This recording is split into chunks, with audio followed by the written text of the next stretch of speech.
we're gonna install these two kits to this radio. 3 T harnesses.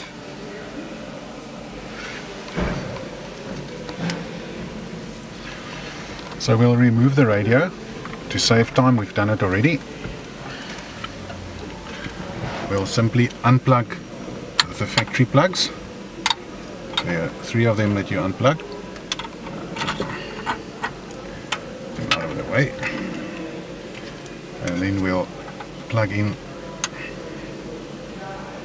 the T harness from the CarPlay module.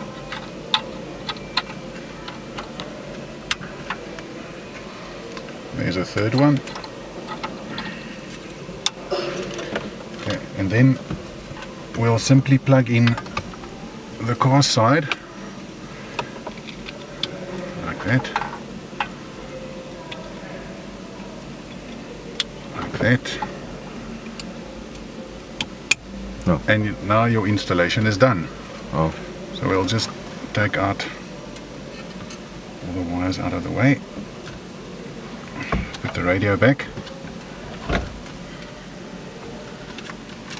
And your installation is complete.